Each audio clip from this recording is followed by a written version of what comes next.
పురాతనమైనటువంటి చర్చ్. మరి James Paul Naik గారిని జేమ్స్ పాల్ నాయక్ గారు వారితో సంప్రదించుతూ చర్చి ప్రాంగణాన్ని సువార్త సభలకు వారి డోర్స్ తెరిచారు. ఒకసారి చప్పట్లు కొట్టి వారిని అభినందిస్తాం. God bless you sir. అధ్యక్షులు చెల్లా రాజశేఖర్ చౌదరి గారు, అలాగే reverend Aijayya, pastor welfare association అధ్యక్షులు చెల్లా కిషోర్ చౌదరి, ప్రభువులో గతించినటువంటి సీనియర్ దైవజనులు, కళ్యాణదుర్గం అనంతపురం జిల్లాలో సువార్త పరిచర్యలు సిఎండి పరిచర్య చర్చిలో జరిగించిన తండ్రి సమానులు ఎస్డి పాల్ గారు, ప్రస్తుత పాస్టర్ గారు డిఎన్ పాల్ గారు, వీరందరూ ఎంతో సహకరించారు. ఈ సంఘం చాలా చరిత్ర కలిగిన చర్చ్.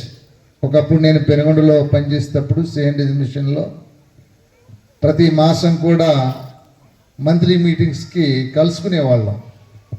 అది చాలా ఆశీర్వాదకరంగా జరిగేవి ఆ పరిచర్యలు. దాదాపు 20 సంవత్సరాల క్రితం. దేవుని బిడ్డలారా, ఈ తరం ప్రజలతో దేవుడు మాట్లాడుతూ ఉన్నాడు. దేవుని యొక్క నిత్య సంకల్పాన్ని, ఆయన ప్లాన్ రాత్రి మనం మాట్లాడుకున్నాం. ఎంతమంది రాత్రి వచ్చిన వాళ్ళు వచ్చారు? చేతులు ఎత్తండి. రాత్రి వచ్చిన వాళ్ళు, గాడ్ బ్లెస్ యూ. ఈరోజు వచ్చిన వాళ్ళు మీరు చేతులు దించండి. ఈరోజు కొత్తగా వచ్చిన వాళ్ళు, second day, thank you, God bless you. దేవుడు మనలను, మన కుటుంబాలను బహుగా దీవించాలి. చదవబడిన లేఖన భాగం మరొకసారి గట్టిగా చదవండి, మైక్ తీసుకొని. చదవబడిన లేఖన భాగం చూడండి.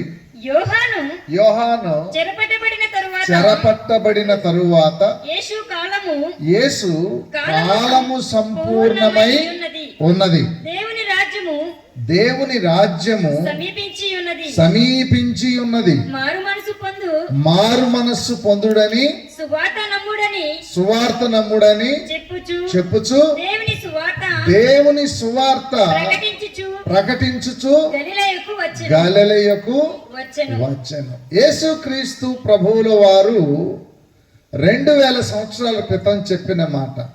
ఆయన సువార్త పరిచర్యలో ఆయనే ప్రతి చోట తిరిగి చెప్పాడు. ఏం చెప్పాడు? ఆయన చెప్పిన మాట ఏంటి? దేవుని రాజ్యము సమీపించి. దేవుని రాజ్యము అంటే ఏంటి? దేవుని రాజ్యము అంటే ఏంటి? మనకు మనుషుల రాజ్యం, గవర్నమెంట్లు తెలుసు. కాంగ్రెస్ గవర్నమెంట్ అంటే ఎట్లా పనిచేస్తుంది మనుషులకి, అలాగే బీజేపీ గవర్నమెంట్ అంటే ఎట్లా పనిచేస్తుంది కదా సెంట్రల్లో. మనకిక్కడ ఎవరెవరు మనకి ముఖ్యమంత్రులు, బాగా పనిచేసేటటువంటి వారు, చేసినటువంటి వారు, ఈ గవర్నమెంట్ గురించి మనకు బాగా తెలుసు. అయితే దేవుని రాజ్యము అని అంటే అది మొదట మనకు అర్థం కావాలి. ఏంటి దేవుని రాజ్యం చెప్పండి. రాత్రి ఒక 3 విషయాలు మాట్లాడుకున్నాం. దేవుని రాజ్యంలో దేవుడు తన బిడ్డలకు ఇచ్చే ఆశీర్వాదాలు ఏంటి? ఏముండదు? ముఖ్యంగా దేవుని రాజ్యంలో ఏముంటుంది చెప్పండి? దేవుడు దేవుని బిడ్డలకు అధికారం ఇస్తాడు. బెనిఫిట్ ఏంటి? మీకు మరణము లేని జీవితాన్ని ఆయన ఇస్తాడు. ఒకవేళ చనిపోయినా మిమ్మల్ని తిరిగి మరలా బ్రతికిస్తాడు. అర్థమైందా? లోకానికి జడ్జిమెంట్ చేసే ఆ అధికారాన్ని దేవుడు మీకు ఇస్తాడు. ప్రతి ఒక్కరు చదువుకుంటారు. దేనికి చదువుకుంటారు? ఏదో ఉద్యోగం చేసుకోవాలని. ఉద్యోగం చేసుకుంటే ఏమొస్తాయి? 4 రూపాయలు డబ్బులు వస్తాయి. డబ్బులతో ఏం చేస్తావు?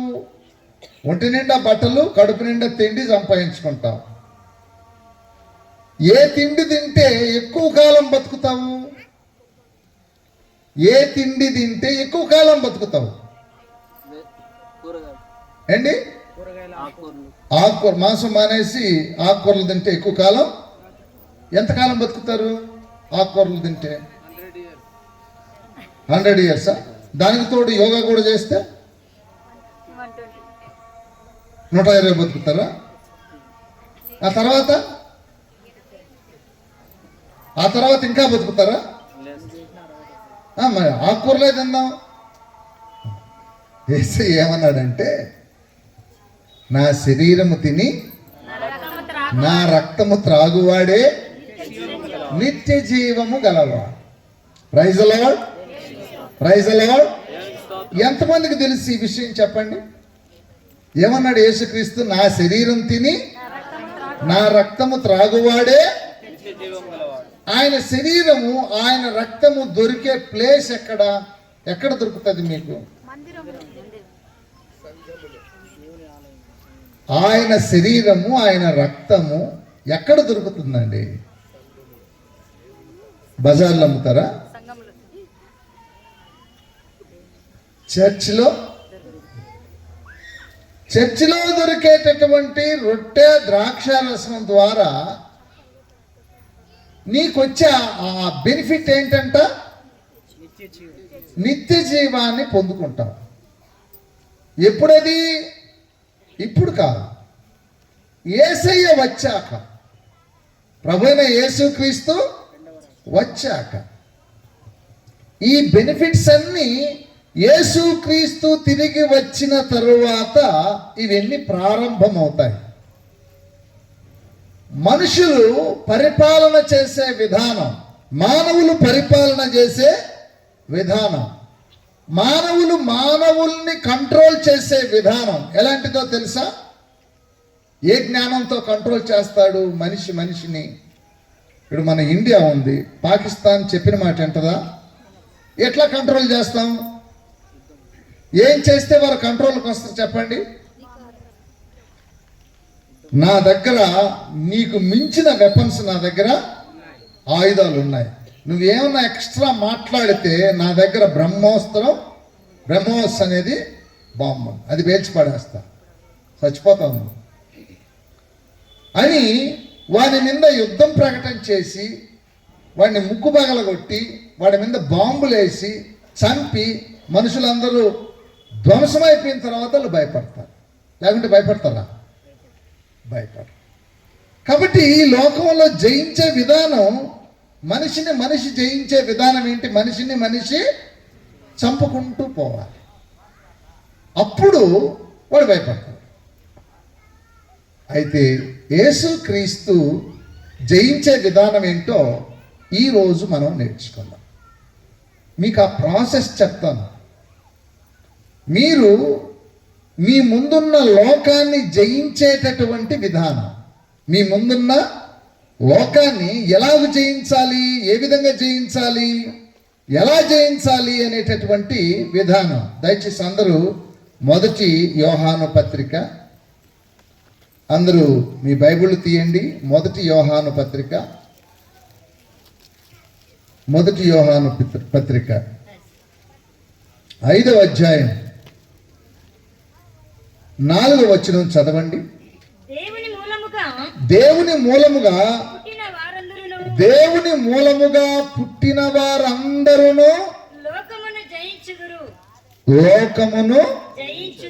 లోకమును ఎంతమంది అయితే దేవుని మూలంగా పుడతారో వారందరూ దేన్ని జయిస్తారట?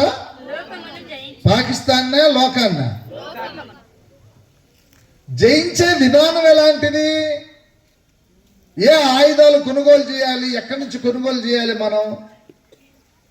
మన దేశం ఏ ఆయుధాలతో పొరుగు దేశాలను భయపెట్టాలి చెప్పండి? జయించే విధానం ఏంటది? కిందకి చదవండి, కింద వచ్చిన చదవండి. ఎలా జయిస్తాడు ఒక వ్యక్తి? ఏ విధంగా జయిస్తాడు? దేవుని మూలముగా పుట్టిన వారందరూ లోకమును జయించుదురు. లోకమును జయించిన విజయము దేంతో జయిస్తామంట? లోకాన్ని జయించే ఆయుధం ఏంటి? మన విశ్వాసము. ప్రొద్దున్నే క్లాస్కి ఎంతమంది వచ్చారు చెప్పండి? చేతులు ఎత్తండి. విశ్వాసం అంటే ఏంటి? ఎన్ని ఉన్నాయి విశ్వాసాలు? యేసు ప్రభు ఆయన రెండోసారి వస్తే ఏం చెక్ చేస్తాడు? దేవుని మూలముగా పుట్టిన వానిలో ఏ విశ్వాసము ఉండాలనో, ఏ నమ్మకం ఉండాలనో, ఆ విశ్వాసం ద్వారా, ఆ నమ్మకం ద్వారా లోకాన్ని జయిస్తా. నీవు నమ్ముట నీ వలన అయితే, నీ హృదయంలో ఆ విశ్వాసం ఉంటే చివరి విజయం నీదే. ఎందుకంటే దాన్ని మించిన ఆయుధం ఇంకొకటి లేదు.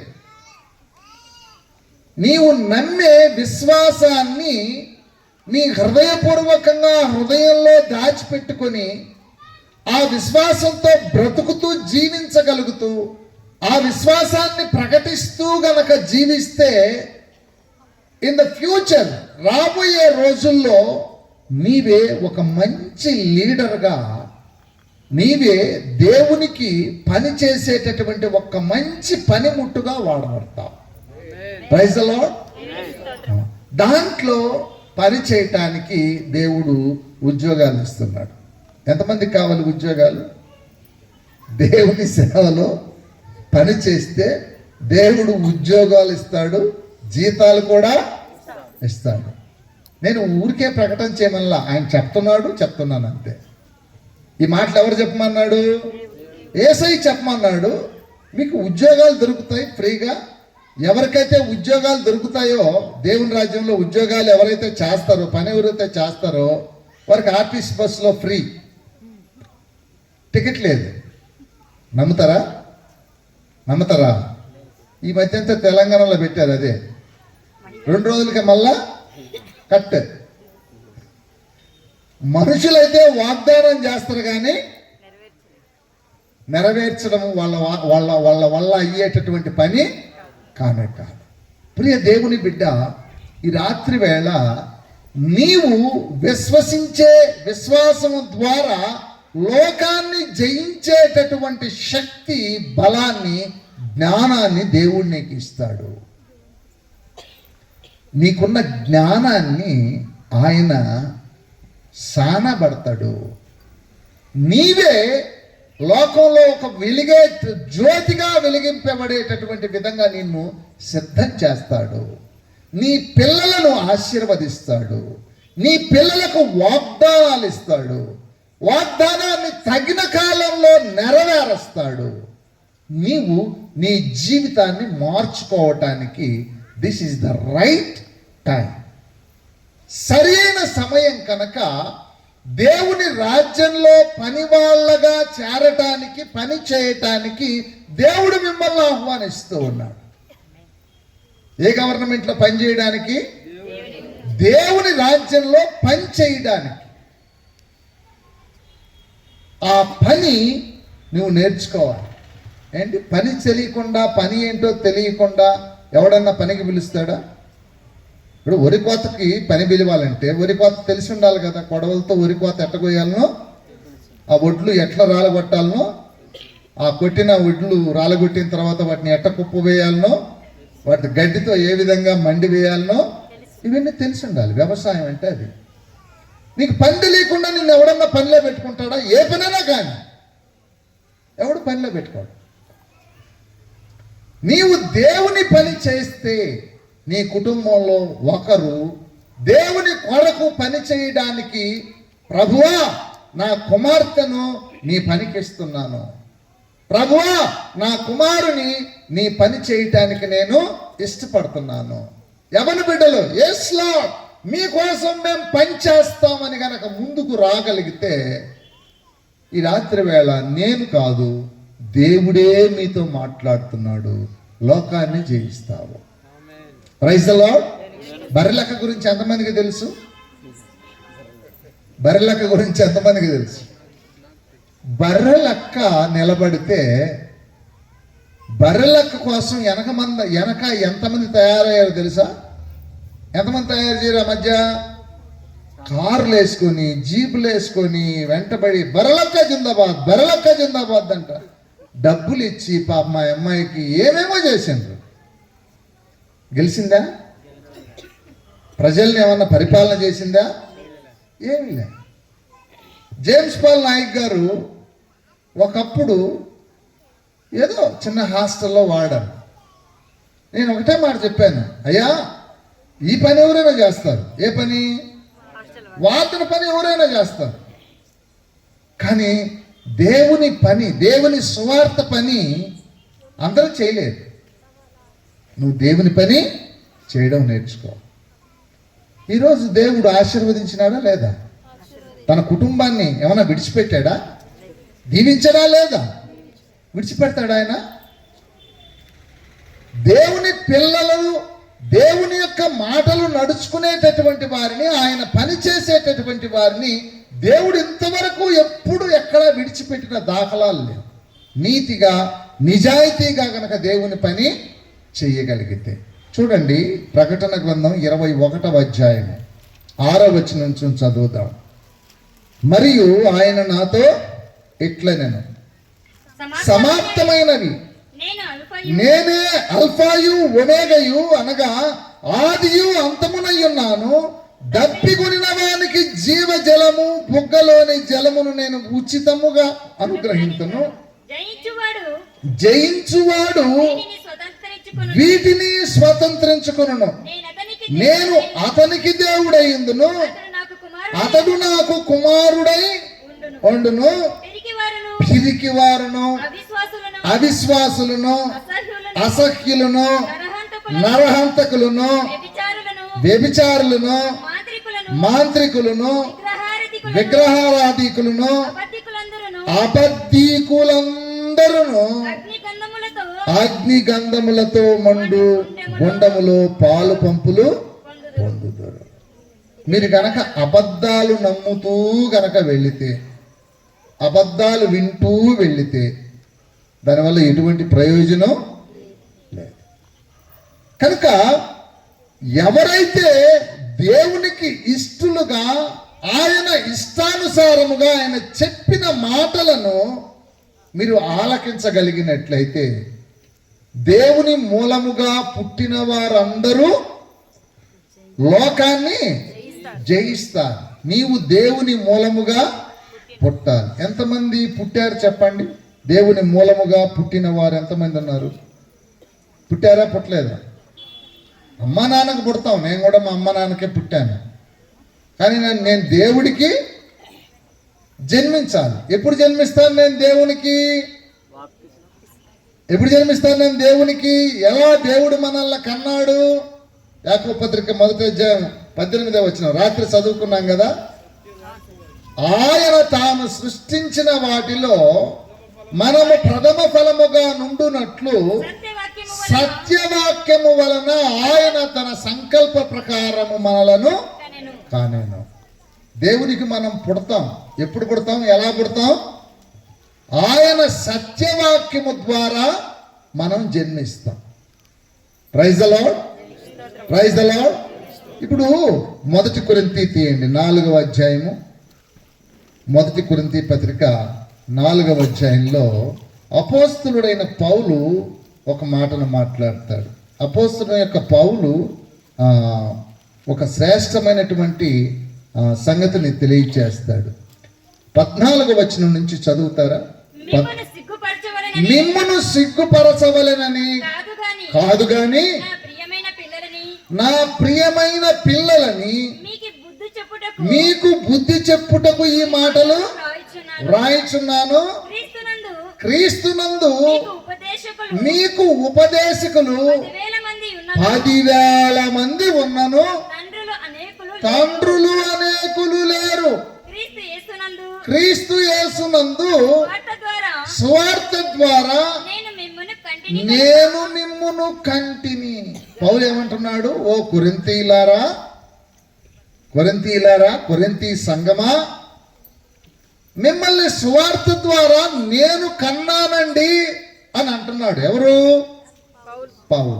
ఇప్పుడు కొరింథీ సంఘం దగ్గరికి పోయి కొరింథీ సంఘస్థుల్లో ఉన్నటువంటి ఎవరిని అడిగినా, అయ్యా ఆధ్యాత్మికంగా మిమ్మల్ని కన్నవాడు ఎవరు అంటే వాళ్ళు ఎవరి పేరు చెప్పాలి? ఎవరికన్నారంట? అపోస్తులుడైన తండ్రులు ఎంతమంది ఉంటారు? ఇప్పుడు రవిప్రసాద్ గారు, మీ తండ్రి ఎవరునంటే మా తండ్రి 1, తర్వాత ఎవరు 2, తర్వాత ఎవరు 3, తర్వాత ఇప్పుడు 4. ఇట్లా నేను అనుకుంటున్నాను అనుకో, నేనేమవుతాను చెప్పండి? నన్ను ఏమనుకుంటారు మీరు? ఒక వ్యక్తికి ఎంతమంది తండ్రులు ఉంటారండి? ఒకరే కదా. నిజాయితీగా చెప్పండి, మీరు నిజంగా పుట్టి ఉంటే మీ తండ్రి ఎవరు? మీరు నిజంగా పుట్టి ఉంటే మీ ఆధ్యాత్మిక తండ్రి ఎవరు? ఎంతమంది ఉంటారు? ఆ ఒక్కరి పేరే చెప్పాలి కరెక్ట్. అర్థమవుతుందా? అందుకని 14 వచ్చిన మొదటి వాక్యం మొదటి మాటలో చెప్తున్నాడు, మిమ్మల్ని సిగ్గుపరచవలనని కాదు. మీరు అట్లా ఫీల్ కావద్దండి. మిమ్మల్ని సిగ్గుపరచడానికో అవమానం చేయడానికో నేను ఈ మాటలు రాయడం లేదు.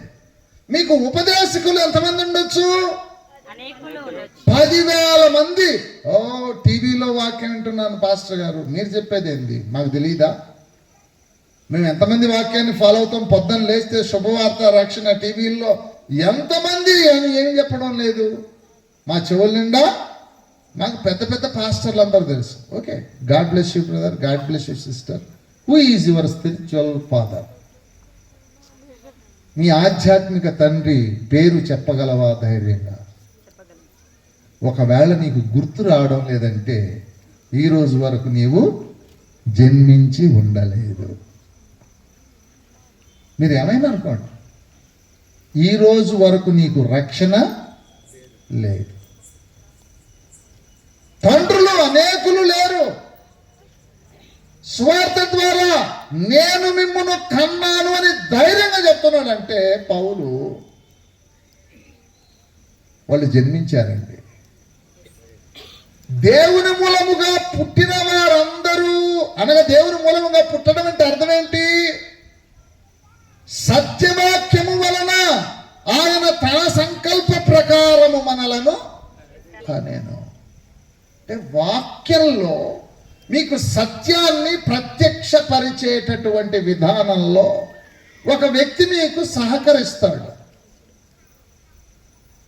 ఆ సత్యాన్ని నమ్ముట ద్వారా నీవు దేవునికి కుమార్తెగాను దేవునికి కుమారుడుగాను దేవుడు అంగీకరిస్తాడు మనల్ని.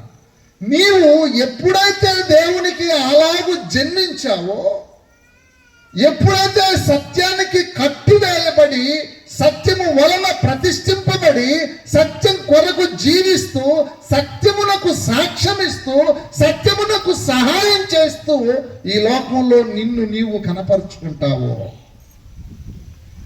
దేవుడు నిన్ను కుమార్తెగాను కుమారునిగాను, కింగ్డమ్ ఈజ్ యువర్స్.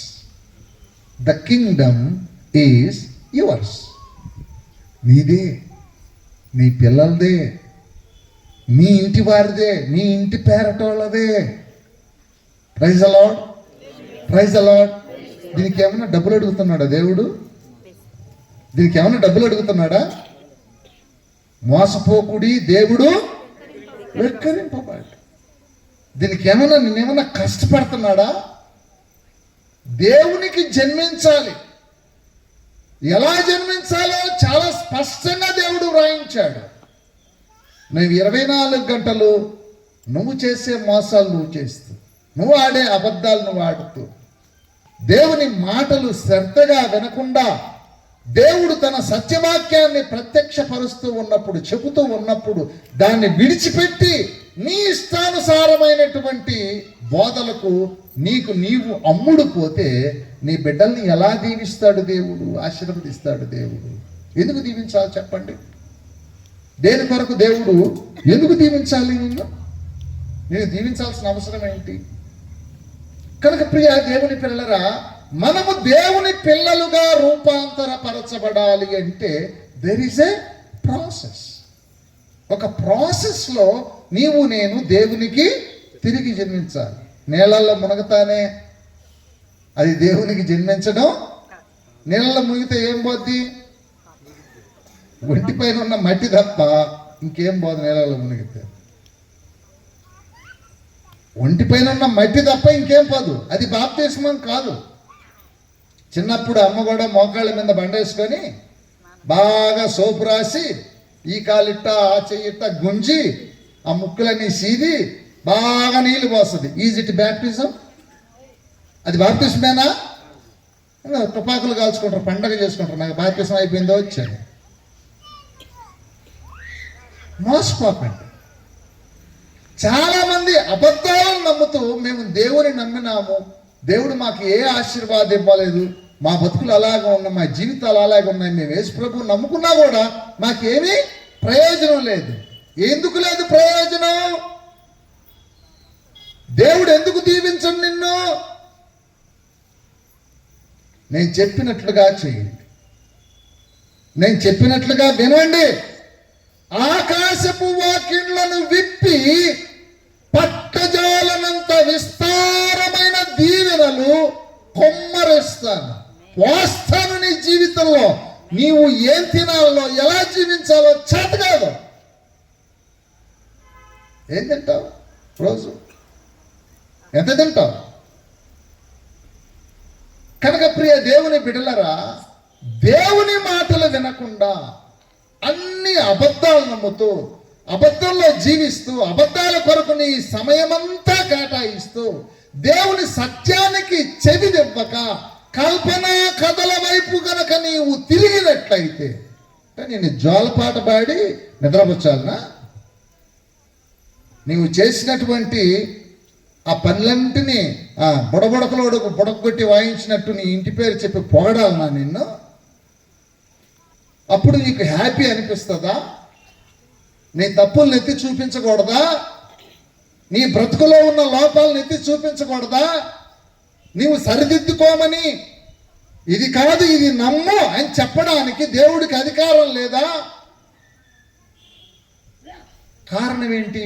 ఈ రోజుల్లో ప్రభు అయిన యేసుక్రీస్తును నమ్మినా కూడా నీ జీవితం మార్పు రావడానికి, మార్పు రాకుండా ఉండడానికి, నీ కుటుంబ జీవితంలో ఆశీర్వాదాలు చూడకుండా ఉండడానికి కారణం ఏంటో తెలుసా? నీ చెవులు ఏమో వింటున్నాయి.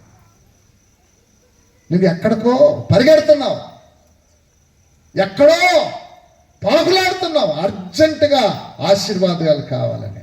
కనుక ప్రియ దేవుని పిల్లరా, దేవుని ఆయుధాలు వేరే, జయించటానికి దేవుని యొక్క ఆయుధాలు వేరే, వెపన్స్ వేరే.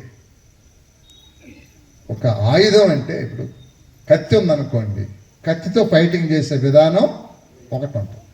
కత్తి ఒంట్లో బొడ్లో పెట్టుకొని కత్తి తీసుకొని తిరుగుతుంటే ఏమంటాడు? కత్తి బొడ్లో పెట్టుకొని తిరిగితే అమ్మమ్మ ఆయన కత్తి బొడ్లో పెట్టుకోవాల్సిన రౌడీ ఏంటి? ఆయన కత్తితో ఏం చేస్తాడు? ఆయన భయపడతారా? భయపడరా? కత్తి ఉందంటే భయపడతారు. ఇప్పుడు కత్తి ఉంది, ఆడొస్తున్నాడు, వాడి చేతిలో కత్తి ఉందని చెప్పినా భయపడకుండా పోతున్నాడు అనుకో. ఎవడు భయపడకుండా పోగలడు చెప్పండి? ఆ విధంగా వాడి దగ్గర కత్తి ఉంది, అయినా కూడా భయపడకుండా వాడికి ఎదురుగా పోగలిగే శక్తి ఎవరికుంటుంది? ఎవరికుంటుంది చెప్పండి? లోపల ఏముంది తెలుసా? AK-47 ఉంది. ఊరకట్టంటే 100 బుల్లెట్లు తీసుకొని పోతాయి. ఇంక నువ్వు కత్తి తీసుకొని నా ముందుకు రావాలి కదా. అర్థమవుతుందా? వెపన్స్లో తేడా. అవతలవాడి దగ్గర కత్తి ఉందంటే నీ దగ్గర ఏ ఆయుధం ఉండాలి? AK-47 ఉండాలి.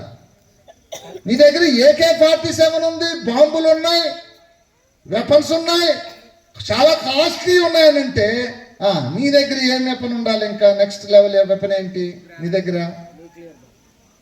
అండి న్యూక్లియర్, మనోడు చూడు, న్యూక్లియర్ బాంబు పెడతాడంట.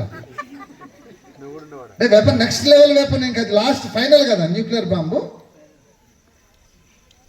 నాగసాకి దగ్గర వేసినారు కదా, న్యూక్లియర్ బాంబు వేస్తే ఇంకంత గడ్డి కూడా మలవదు, ఫినిష్.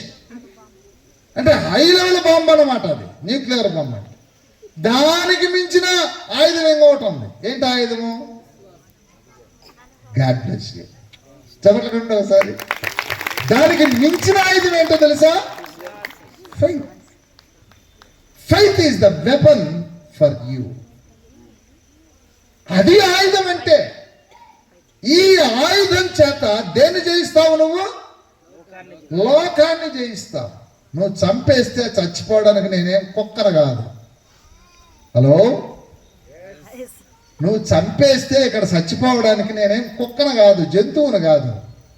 నువ్వు చంపేసినా తిరిగి మరలా బ్రతుకుతారు. హలో, ప్రైజ్లో అర్థమవుతుందా? బెదిరింపు అంటే ఎలా ఉండాలి? ఇక్కడ నువ్వు చంపేస్తే చచ్చిపోవడానికి నేనేమి కుక్కను కాదు, నువ్వు చంపేసినా తిరిగి మరలా బ్రతుకుతాను. నువ్వు నన్ను చంపేసినా తిరిగి మరలా నేను, నీ సంగతి ఏందో ఆ తర్వాత ఆలోచన చేసుకో. ఇక్కడ నువ్వు చంపే పద్ధతులు ఏమేమి ఉండేవో నాకు తెలియని కాదు. ఏ పద్ధతితో చంపేస్తావు నువ్వు నన్ను? నీ ఇష్టం వచ్చిన పద్ధతిలో నువ్వు చంపేసినా ఇక్కడ సచ్చేవాడు ఎవడు లేడు. నీకు తెలియదు ఏంటంటే సచ్చిన తర్వాత ఒక వ్యక్తి ఎలా బ్రతుకుతాడు అన్నది తెలియదు నీకు. మాకు తెలిసిందేంటి? మేము చనిపోయిన తర్వాత ఎలా బ్రతుకుతామో మాకు బాగా తెలుసు. యోహాను సువార్త 11వ అధ్యాయం 24-25 వచనాలు. పునరుత్థానమును జీవమును నేనే, నా యందు విశ్వాసముంచువాడు చనిపోయినను మరలా బ్రతుకును, బ్రతికి నా యందు విశ్వాసముంచు ప్రతివాడు ఎన్నటికి చనిపోడు. ఈ మాట నమ్ముచున్నావా? నమ్ముతారండి మీరు? బైబిల్ స్టడీకి వచ్చిన వాళ్ళకి ఒక నమ్మకం వచ్చి ఉంటుంది. మార్నింగ్ బైబిల్ స్టడీలకు వచ్చిన వాళ్ళకి బతుకుతారా? చచ్చిపోయిన వాళ్ళు బ్రతకగలరా? ఎలా బ్రతికిస్తాడు దేవుడు? ఏ విధంగా బ్రతికించవచ్చు? ఒక ఐడియా వచ్చిందా? దేవుడు ఎలా బ్రతికిస్తాడో, ఎలా బ్రతికించగలడో ఒక ఐడియా వచ్చిందా మీకు? ఇప్పుడు చెప్పండి, మిమ్మల్ని ఎవడు బెదిరిస్తాడు? ఎవడో ఏదో అయిపోతే చచ్చిపోతాడు, ఇంకంతే సంగతులని బెదిరిస్తే బెదిరిపోవడానికి ఏడేమి చేతకాని వాళ్ళు ఎవరు లేరు. నువ్వు చంపినా ఇక్కడ చచ్చేవాడు ఎవడు? తిరిగి నా యేసయ్య మరలా బ్రతికిస్తాడు. నా యేసయ్య నాకు నేర్పించాడు ఎలా బతకాలి. ఆయన బతికించి ఆయన దగ్గరనే పెట్టుకోవాలి ఆ సీక్రెట్. ఎవరికి చెప్పాడు అది? ఆయన శిష్యులకి చెప్పాడు. వెళ్ళండి, రోగులను స్వస్థపరచండి, చనిపోయిన వారిని బ్రతికించండి, లేపండి. మత్తయి సువార్త 10వ అధ్యాయంలో దేవుడు ఎంత స్పష్టంగా వ్రాయించాడు చెప్పండి. మత్తయి సువార్త 10వ అధ్యాయం వెళ్ళుచు 5వ వచనం నుంచి చదవండి. యేసు ఆ 12 మందిని, ఎంతమంది ఉన్నారు ఇక్కడ? ఇప్పుడు మీ దగ్గర, ఇప్పుడు మీ వీళ్ళంతా ఎంతమంది?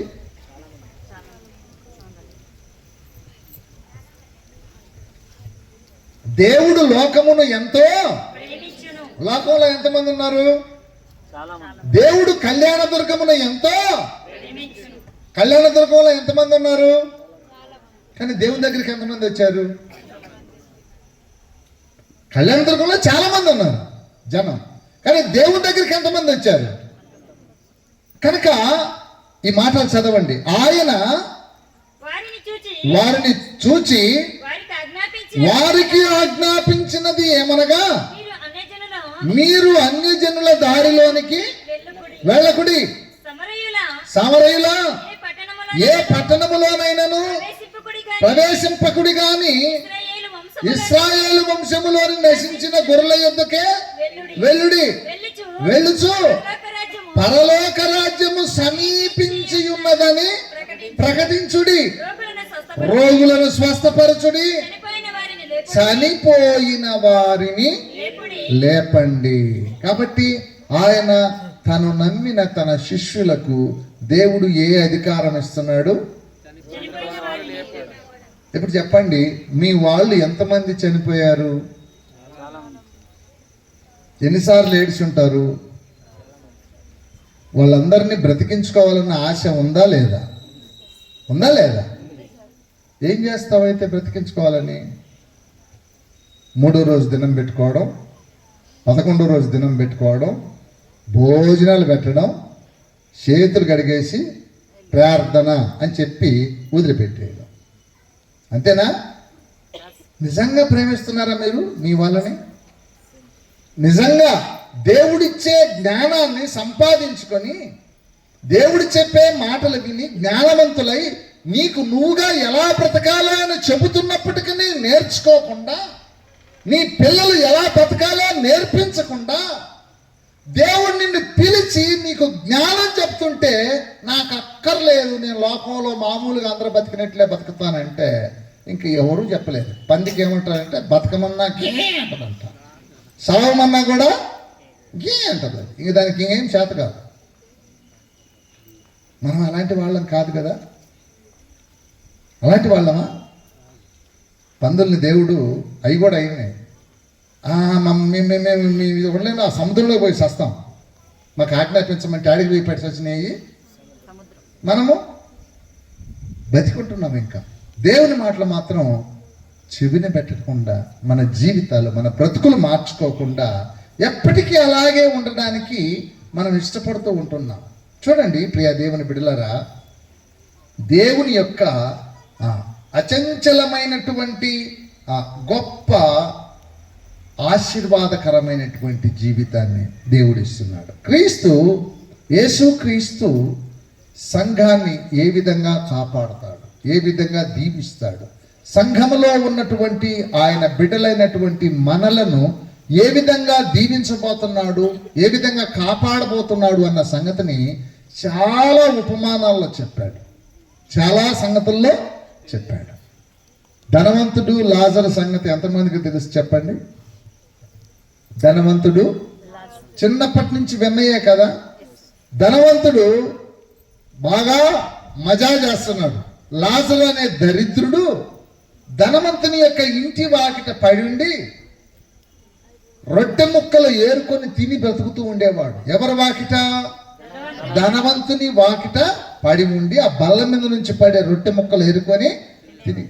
ధనవంతుడు బ్రతికాడు, ధనవంతుడు చనిపోయాడు, లాజరు చనిపోయాడు. వీళ్ళిద్దరూ ఒక్కొక్కరు ఒక్కొక్క ప్రదేశంలో ఉన్నారు. వాళ్ళిద్దరూ ఒక్కొక్కరు ఒక్కొక్క ప్రదేశంలో ఉన్నారు. ఎవరెవరు ఏ ప్రదేశాల్లో ఉన్నారు?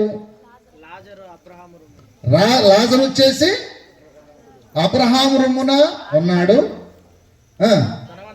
ధనవంతుడు ఆ అగ్నిగుండంలో పడి, అయ్యా ఆ లాజర్ని నా దగ్గరికి పంపించు, నేను ఈ అగ్నిగంధకాల్లో మండుతున్న గుండంలో వేదన పడుతున్నాను, అతని వేలు కొల నీటిలో ముంచి నా నాలుక చల్లార్చడానికి పంపించమంటున్నాడు. ప్రియ దేవుని బిడ్డలారా, ఇది ఎక్కడ జరుగుతుందో తెలుసా మీకు ఆ సంగతి? ఇది ఎక్కడ జరుగుతుంది? ఈ స్టోరీ జరిగి అయిపోయిందా? జరగబోతుందా? జరుగుతూ ఉందా? ఏంటి? ఎప్పుడుది ఈ స్టోరీ? యెషయా గ్రంథం చూడండి. యెషయా గ్రంథం ఎంత మంచి మాటలు ఈ భాగంలో రాయిస్తూ ఉన్నాడు చూడండి. యెషయా గ్రంథం 17వ వచనం, 65వ అధ్యాయం 17వ వచనం నుంచి చదువుదాం. 65వ అధ్యాయం 17వ వచనం నుంచి. ఇదిగో నేను క్రొత్త ఆకాశమును క్రొత్త భూమిని సృజించుచున్నాను, మొదటి మరువబడును, అవి జ్ఞాపకమునకు రావు. మీకు తెలుసా cell phones N95 cell phone ఎప్పుడున్నది? ఇది N95 cell phone, Nokia N95 cell phone ఎప్పుడున్నది? మేము సువార్త పరిచర్య చేసేటప్పుడు 25 సంవత్సరాల క్రితం ఉన్నది. ఇప్పుడు నోకియా కంపెనీ సెల్ ఫోన్ ఉందా? లేదు. దాని స్థానంలో ఏం ఆక్రమించుకున్నది? ఐఫోన్ వచ్చేసింది, వివో వచ్చేసింది, బోల్డ్ వన్ ఫోన్ అంట, అదేందో అది ఒకటి వచ్చింది, బోల్డ్ వచ్చేసినాయి. ఇప్పుడు అన్ని పాతవి వెళ్ళిపోతున్నాయి. ఇంకా చదవండి అమ్మా, కిందికి వచ్చాను, కిందికి చదవండి. ఇదిగో నేను క్రొత్త ఇదిగో నేను క్రొత్త ఆకాశమును కొత్త భూమిని సృజించుచున్నాను, మునుపటివి మునుపటివి మరువబడును, మరువబడును, జ్ఞాపకమునకు జ్ఞాపకమునకు రావు. నేను సృజించుచున్న దానిని నేను సృజించుచున్న దానిని గూర్చి మీరు ఎల్లప్పుడూ మీరు ఎల్లప్పుడూ హర్షించి ఆనందించుడి. నిశ్చయముగా నేను యెరూషలేమును ఆనందకరమైన స్థలముగాను ఆమె ప్రజలను ఆ, సృజించుచున్నాను.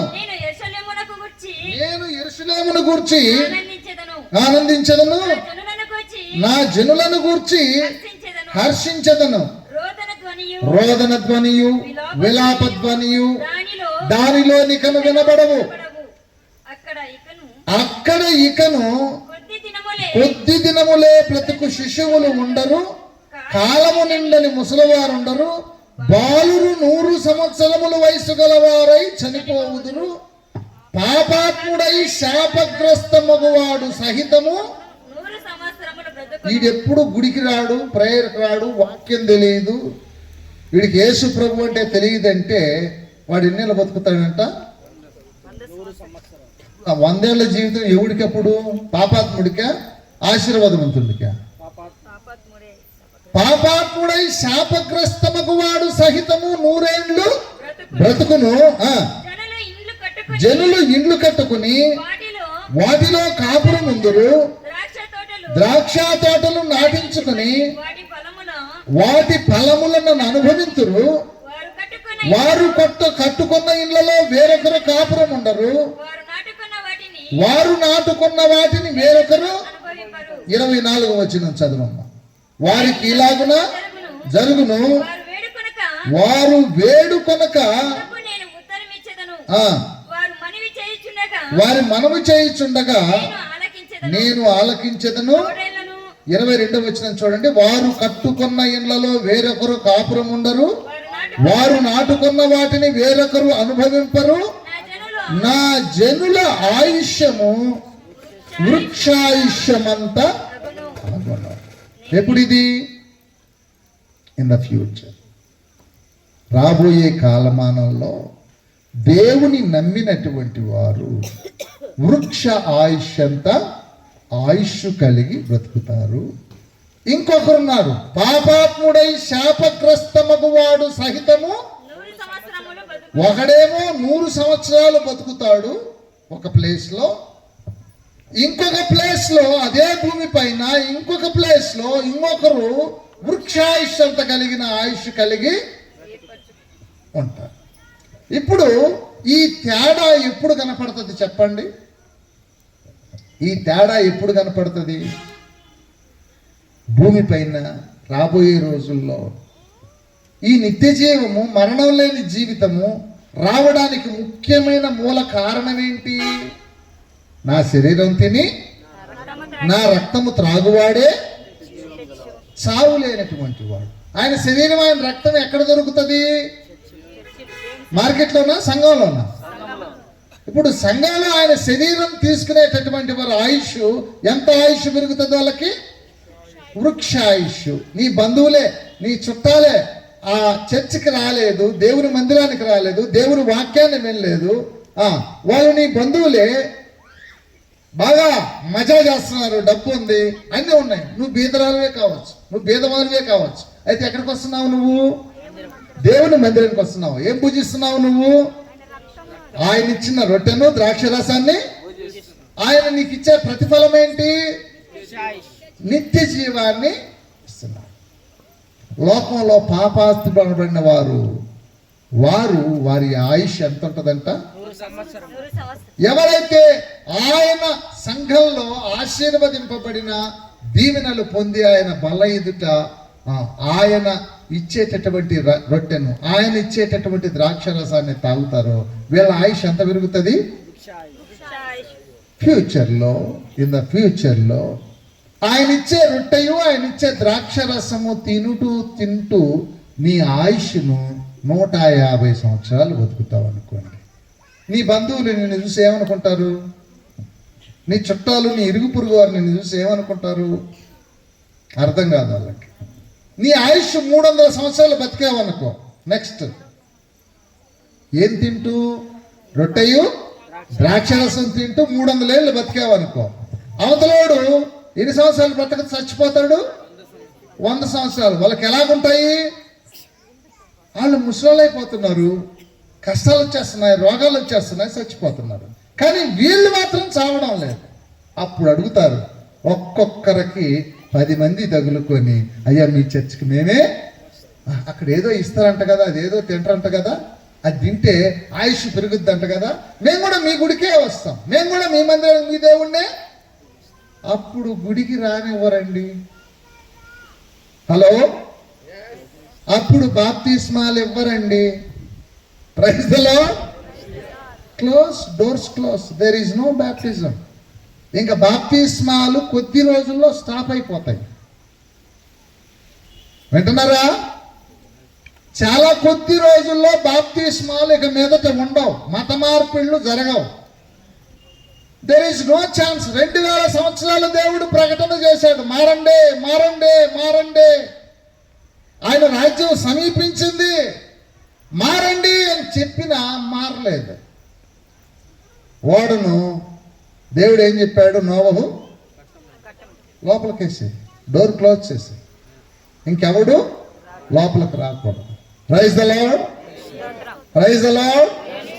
బుద్ధి కలిగిన కన్యకలు, బుద్ధి లేని కన్యకలు. ఆమె ఎర్ర చీర కట్టుకున్నది కాబట్టి నేను కూడా ఎర్ర చీరే, ఆమె పచ్చ చీర కట్టుకున్నదా, నేను కూడా పచ్చ చీరే. చీరల ప్యాటర్న్ అర్థమవుతుందా? ఆయన చర్చికి ఎలా పోతాడు? తెల్ల వైట్ ప్యాంటు వైట్ షర్ట్ వేసుకొని పోతాడు. నేను కూడా తెల్ల వైట్ ప్యాంటు వైట్ షర్ట్ వేసుకొని. జేమ్స్ పాల్ నాయకు ఎట్లా పాస్టర్ అవుతాడు? నల్ల కోట వేసుకున్నాడు, బాగా ఎర్ర డ్రెస్ వేసుకున్నాడు, టై కట్టుకున్నాడు, బ్రహ్మాండం ఉన్నాడు. నేను కూడా అట్లే పోతా ఆదివారం గుడికి. ప్యాటర్న్ అన్నమాట, ఫ్యాషన్. 5 మంది ఏమో ఈ ప్యాటర్న్ ఫాలో అవుతున్నారు. వాళ్ళు ఏం చేస్తున్నారు అక్క? ఇప్పుడు చాలాసేపు అయింది, యేసు ప్రభు ఇంకా రాలేదు. వాళ్ళు ఏం చేస్తున్నారు? ప్యాటర్న్లో ఉన్నారు, మంచి చీరలో యూనిఫామ్ కట్టుకున్నారు, అందరూ ప్రమిదలు తెచ్చుకున్నారు, అందరూ అన్ని ఏర్పాట్లన్నీ చేసుకొని ఆయన రాకపోయేటప్పుడు లేట్ అయ్యేటప్పటికి వాళ్ళు పడుకొని నిద్రపోయారు కాసేపు. ఇప్పుడు ఈయన పంపించింది ఎవరు? పక్కన బ్యాచ్ ఉంది కదా, బుద్ధిలేని బ్యాచ్. ఏం చేస్తారు? వాళ్ళు పండుకొని నిద్రపోతున్నారు. అట్లయితే మనం కూడా పడుకొని నిద్రపోతాం. ఇద్దరు పడుకొని నిద్రపోతున్నారు. డ్రెస్సులు సేము, ప్రమిదలు సేము, అన్ని సేమ్ ఉన్నాయి. ఏడో చిన్న తేడా కొడుతుంది కదా, ఎక్కడో ఉంది తేడా. బోర వచ్చేసింది, ఏసయ్య వచ్చేస్తున్నాడు అని లేచేసి వీళ్ళందరూ ఆ ప్రమిదలు తీసుకొని అగ్గిపొల్ల ముట్టించి ఆ ప్రమిదల్ని వెలిగించుకొని రెడీ అయిపోయినారు, నిలబడ్డారు. యేసు ప్రభు తాటి లోపలికి వెళ్ళిపోయారు. వీళ్ళు అప్పుడు లేచి శరణను చదువుకొని ఏమరా వెలిగించాలి అంటే ఏమేముందా? ఏమి లేదు, ఆయిల్ లేదా? ఏం వెలుగుతాయి? పనికి ఆయిల్ చేసిన పోయాను రా, ఏడపోస్తారు ఆయిల్. ఏమో ఆయిల్ అయితే కదా పోయడానికి, కొనుక్కొని పోయడానికి. సంవత్సరాల తరబడి నువ్వు వినాల్సిన వాక్యమే ఆయిల్. సంవత్సరాల తరబడి వాక్యంతో అనుభవం రావాలి నీకు. ప్యాటర్న్లు, డ్రెస్సులు, మ్యాచింగ్లు కుదరవు దేవుని దగ్గర. Praise the Lord. Door close అయిన తర్వాత ప్రభు మేము కూడా బుద్ధి వెనకలకనే మేము కూడా వస్తాం ప్రభు అంటే మీరెవరో నాకు తెలియదు. ప్రమాదం వచ్చేసింది, వర్షం వచ్చేస్తుంది, తుఫాన్ వచ్చేస్తుంది. ప్రభు అయ్యో నోవ గారు డోర్ తీయండి మేము వస్తాం ఒక్కనే. No, safe side. ఎవరండి? నో. రేపు పొద్దున మీ బంధువులు కూడా అనొచ్చు, మేము కూడా చర్చకు వచ్చేస్తాం మీ దగ్గర. నో, రానియడు పాస్టర్ గారు. పేర్లు ఉన్నోళ్ళే లోపలికి రావాలి, పేరు చదివిన వాళ్ళే ద్రాక్షరసం తీసుకోవాలి. That's it. బయట వాళ్ళకి ఇక మీదట నో ఛాన్స్. బాప్తిస్మం ఇస్తే పాస్టర్ గారికి జైలే గతి. హలో, ఆ రోజులు ఆల్రెడీ వచ్చేసాయా? బలవంతంగా వస్తాయి, జాగ్రత్త. ఇవన్నీ దేవుడు ముందుగా రాయించాడు, జాగ్రత్త. మీకు ఎవరైనా చెప్పలేదు అనుకుంటున్నారేమో, జాగ్రత్త. ఇవన్నీ రాకడకు సూచనలు. జాగ్రత్త, ఇవి జరుగుతున్నాయంటే బీ కేర్ఫుల్. నీ వాళ్ళు ఎక్కడున్నారో, నీ చుట్టాలు ఎక్కడున్నారో, నీ బంధువులు ఎక్కడున్నారో, నీ స్నేహితులు ఎక్కడున్నారో, నీ జనం ఎక్కడున్నారో, నీ ఇరుగు పొరుగు వారు, నువ్వు అనుకున్నటువంటి వారిని అందరినీ కోల్పోతావు. నువ్వు ఎలా చెబుతావో, నీవు ఎలా నేర్చుకుంటావో, క్రీస్తు రాకడ కొరకు నువ్వు ఎలా ప్రిపేర్ అవుతావో, it is a challenge for you. నువ్వు ఎంతమందిని కోల్పోతావో అది నీ ఇష్టం. అది నువ్వు జాగ్రత్త లేకపోతే నువ్వే పోతావు. నువ్వు జాగ్రత్త లేకపోతే నీ పిల్లలు పోతారు. కనుక ముందుగా చెప్పలేదు, మాకు ఈ సంగతులు ఎవరు చెప్పలేదే అని దేవుడి మీద సాగులు పెట్టద్దండి, అబద్ధాలు చెప్పండి. స్పష్టంగా దేవుడు రాయించాడు ఈ సంగతులన్నీ ఈ విధంగా ఉంటాయి రోజులు అని. ప్రైసలా ఇంకా నా ప్రాణమా తినుము త్రాగుము సుఖించుము అంటే కుదరదు కదా. ప్రకటన గ్రంథం 22వ అధ్యాయం 14వ వచనం. ప్రకటన 22:14. 22వ అధ్యాయం 14వ వచనం. జీవ వృక్షమునకు హక్కు గలవారై గుమ్మముల గుండా ఆ పట్టణములోనికి ప్రవేశించున్నట్లు తమ వస్త్రములను ఉదుకుకొనిన వారు ధనిలు.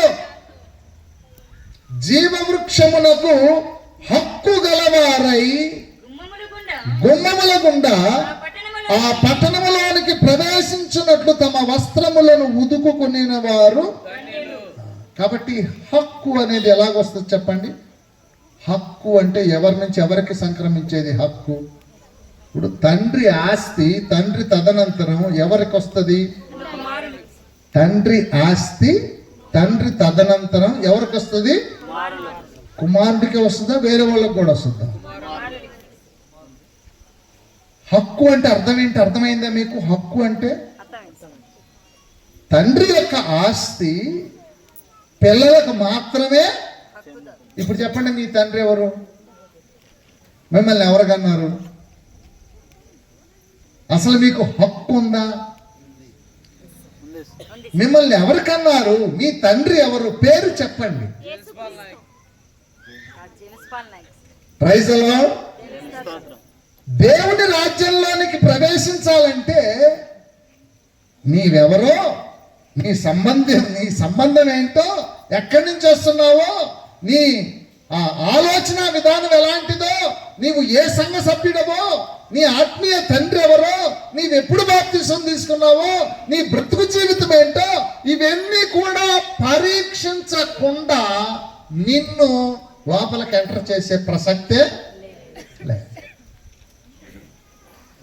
Be careful. చాలా జాగ్రత్తగా వినాలి, చాలా జాగ్రత్తగా వినాలి.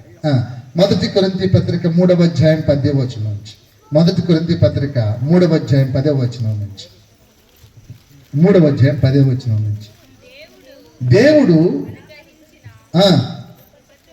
కృప చొప్పున నేను నేర్పరికారి అయిన శిల్పకారుని వలె పునాది వేసితిని, మరి ఒకడు దాని మీద కట్టుచున్నాడు. ప్రతివాడు దాని మీద ఎలాగూ కట్టుచున్నాడో జాగ్రత్తగా చూచుకొనవలెను. వేయబడిన పునాది తప్ప మరి ఒక పునాది ఎవడును వేయనేరడు. ఈ పునాది క్రీస్తే కదా. ఫౌండేషన్, పునాది సరిగా లేకపోతే ఇల్లు ఏమైపోద్దండి? గొప్పగా ఊలిపోద్ది. ఈ పునాది అనేటటువంటిది చాలా జాగ్రత్తగా వేసుకోవాలి. ఎవరేశారు ఈ పునాది? ప్రభు అయినా యేసుక్రీస్తు వేశాడు. ఈ పునాది మీద ఎవడైనా గనక ఒక బిల్డింగ్ కట్టాలంటే ఒకడేమో బంగారంతో కట్టాడు, ఇంకొకడేమో వెండితో, ఇంకొకడేమో రాళ్ళు, వెలగల రాళ్లతో కట్టాడు, ఇంకొకడేమో దేంతో కట్టాడు? కర్ర, గడ్డి, పొయ్యి కాదు. ఇప్పుడు అగ్ని వస్తే ఏది తగలబడిపోద్ది తొందరగా? ఇప్పుడు అగ్ని చెక్ చేసాడు అనుకో, అగ్గిపుల్ల గీసి పెట్టాడు అనుకో, ఏది తగలబడిపోద్ది తొందరగా? కర్ర, గడ్డితో కట్టిన అంటే లేచిపోయేది ఏంటి? పొట్టు. గోధుమ గింజలు ఎక్కడికి పోవు. నీ జీవితంలో నీవు ఎలా కట్టబడ్డావో, దేని మీద కట్టబడ్డావో, ఎంత స్ట్రాంగ్గా కట్టబడ్డావో అన్న దాన్ని బట్టి నువ్వు ఉంటావా ఊడిపోతావా అన్న సంగతి తెలిసిపోతుంది. కనుక సరి అయినటువంటి పునాది మీద మీ జీవితాలు కట్టుకోవడానికి నేటి నుంచే ప్రయాసపడాలి. చూడండి, లాస్ట్లో ఒక ఆశీర్వాదకరమైన మాట. ప్రకటన గ్రంథం 21వ అధ్యాయం 24వ వచనం చూడండి. 24వ వచనం. జనములు దాని వెలుగునందు సంచరింతురు, భూరాజులు తమ మహిమను. అంటే బయట ఉండే వాళ్ళందరూ కూడా మేము కూడా యేసు ప్రభువుని నమ్ముకుంటామండి. లాస్ట్ చివరి దినాల్లో యేసు ప్రభువే నిజమైన దేవుడు. ఇదిగో మేము మా బిల్డింగులు, మా ఆస్తులన్నీ కూడా దేవునికి రాసి ఇచ్చేస్తున్నాం, మేము కూడా క్రైస్తవులం అయిపోతాం, దేవుని బిడ్డలం అయిపోతాం. చివరి దినాల్లో మా వెపన్స్ పనికిరావు. సచ్చినుడిని బ్రతికించేది ఏదో ఉంది అని అంటే దానికోసం కాకుండా చంపేదానికి నేనే ఉడిని. వాడిని నేను చంపడానికి ఆయుధాలు ఉపయోగిస్తే రేపు పొద్దున వాడే వేస్తాడు నా మీద బాంబు. నేను వాడి మీద వేస్తే నా మీద వేసాడు లేడా? వాడు పోయింది, నేను పోయినాడు. ఇవన్నీ నడసవు. రాబోయే కాలంలో ఇవన్నీ జరగవు. యుద్ధాలన్నీ మానేసి యేసయ్య చెప్పిన ప్రేమ సామ్రాజ్యం, హల్లెలూయా, యేసయ్య చెప్పిన నిత్య జీవం, హల్లెలూయా, యేసయ్య చెప్పిన శాంతి సమాధానం కలిగిన ఆ రాజ్యము ఇట్ ఈస్ కమింగ్ సూన్. చాలా త్వరగా రావడానికి సూచనలు కనపడుతున్నాయి. ప్రియ దేవుని బిడ్డ, ఎవరికో గొప్ప గొప్ప వాళ్ళకి అందవలసిన ఈ వార్త ఈ రాత్రి వేళ నీకు అందజేస్తున్నాడు. నీ దృష్టికి తీసుకొస్తున్నాడు ఆయన. నువ్వు నశించిపోకూడదని, నీవు విడవబడకూడదని, నీ కుటుంబం బాగుపడాలని చదువుకున్న వారికి, మేధావులకు, గొప్ప గొప్ప వారికి అర్థం కాని సంగతులు ఈ రాత్రి వేళ నీతో మాట్లాడుతున్నాడంటే దేవుడు ఎంత ప్రేమ కలిగినాడు చెప్పండి. నీ పిల్లలను దీవించడానికి, నీ కుటుంబాన్ని భద్రం చేయడానికి, నీకు సరి అయిన పునాది వేయడానికి, నిన్ను పటిష్టంగా నిన్ను బలపరచడానికి, ఏ తుఫానుకు ఏ గాలికి నీవు కొట్టుకొని పోకుండా స్టాండర్డ్గా నిలబడడానికి దేవుడి రాత్రి వేళ నీ మాటలన్నీ ప్రకటింప చేయమన్నాడు. ముందుగా చెప్పమన్నాడు. ముందుగా నీకు చెప్పమన్నాడు. మాకు తెలియదండి, ఎవరు చెప్పలేదు అనుకుంటారేమో. దేవుడి రాత్రి వేళ చెప్పమంటున్నాడు. వెళ్ళి మీ సహోదరులకి, వెళ్ళి మీ బంధువులకు, వెళ్ళి మీ చుట్టాలకు ఈ రాత్రి మాట్లాడుకోండి. He is coming very soon. చాలా త్వరగా యేసయ్య రాబోతున్నాడు గనక ఆయన రాజ్యము అతి త్వరలో ప్రారంభం కాబోతుంది. Praise the Lord, praise the Lord. నా ప్రాణమా తినుము త్రాగుము సుఖించుమని లోకం మీద పడి, లోకం అనుభవించడానికి నువ్వు ప్రయాసపడి చదువుతూ కదా, ప్రిపరేషన్ అవుతూ దేవుని మాటల్ని, దేవుని వాక్యాన్ని గనక ప్రక్కకు పెట్టేస్తే నిన్ను రక్షించే వాళ్ళు ఎవరు కూడా. రాజులు మనకెవ్వరు లేరు, శూరులు మనకెవ్వరు రారు. రాజులు మనకెవ్వరు లేరు, శూరులు మనకెవ్వరు రారు.